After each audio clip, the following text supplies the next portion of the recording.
Hello, Leo. These are your tarot cards for December 2022. I'm DanielleStimpson of Learn Reiki Philadelphia. So glad to have you here today. Don't forget to check out your sun, moon, and rising signs to get a more complete view of the month ahead. And definitely do not forget to subscribe with your notifications on so that you can see when the cards are up to start off your new year of 2023 later this month. So without any further ado, let's go into your reading. All right, Leo, so you're starting off the month ahead with the Seven of Swords. I looked ahead at your reading and there's a lot of almost treachery afoot. And it's not necessarily, like, it may be outside treachery, but it can also be internal treachery. And here's what I kind of mean by that. The Seven of Swords is swords are very much logic, mental, how we're thinking about things.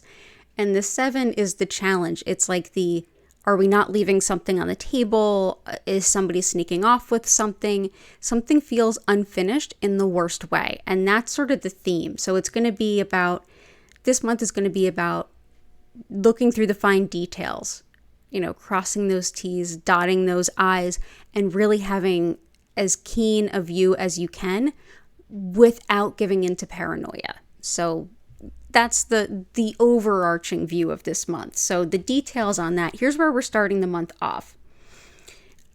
That Seven of Swords probably didn't help you feel real good because you're already kind of tossing and turning a little bit. This is the card, the Nine of Swords. This is a card of worry, waking up in the night, anxiety, really being concerned about something. If you are one of those few Leos that are doing something kind of sketchy, this is not going to be a great month for you. If you're one of those Leos that is looking to prepare yourself and set up a more solid financial foundation for yourself going forward, this will be a really good month for you if you kind of work with it as best you can.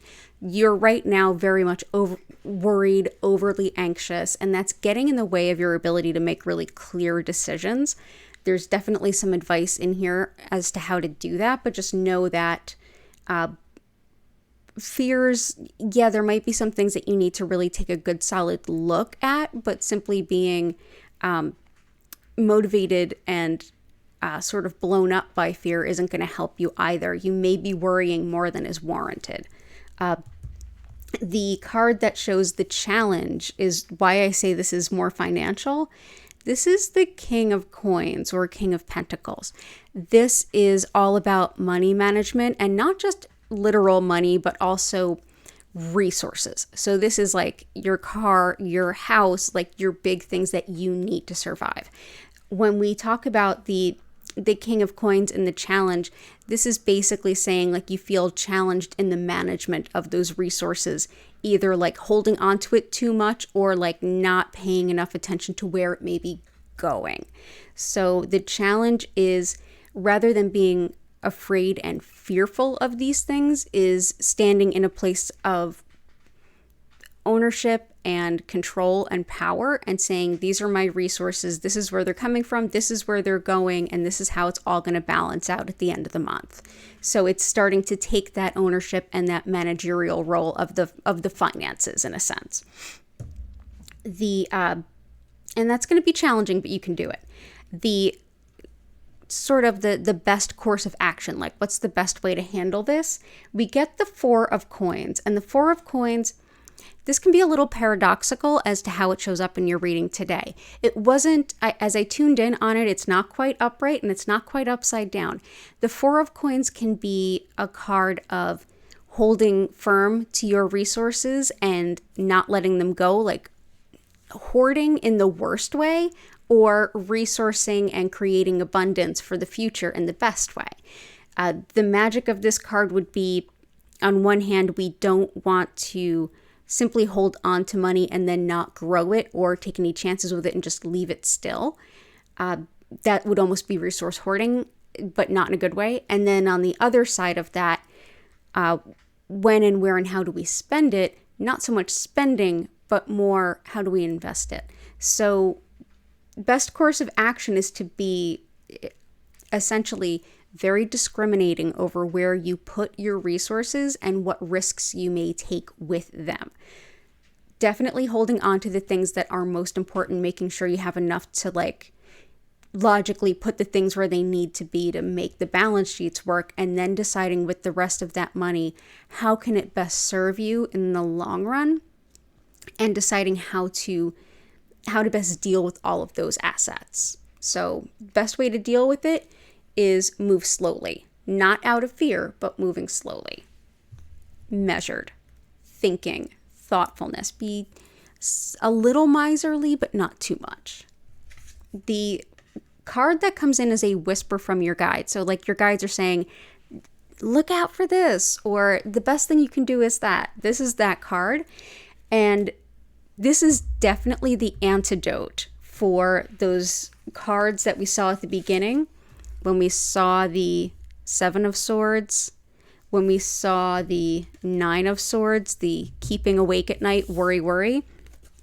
Two of Swords is all about taking an honest look at what's going on in front of you and making a decision.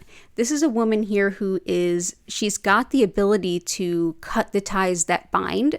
She's got the ability to make the decisions, but right now she's in a place of limbo. She is selectively blind.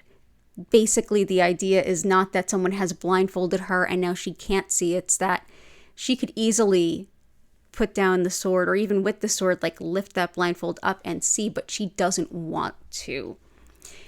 This is a card of being in this place of, I don't want to look, I don't want to see, I don't want to know, I don't want to have to decide, but you have to decide. So the best antidote you can have to the fear, and the best antidote you can have to this idea of, I don't know where the sketchy is. I don't know what's going to shift next. I don't know what I'm going to run out of resources for next, or what's going to need attention next. There is something here where, yeah, it might be a little scary, but taking off that blindfold, seeing what's really going on around you, you'll be totally empowered. You'll have more than enough swords to make the logical actions happen that need to happen to make things better, to make the decisions that you need to make so that you can best embody this guy right here. So not acting out of fear, grounding that fear as much as possible so you can make the decisions you need to make. So like I said, check out your sun, moon, and rising signs if you happen to know them to get a more complete view of the month ahead. Definitely remember to like, subscribe, comment, all that good YouTuber stuff.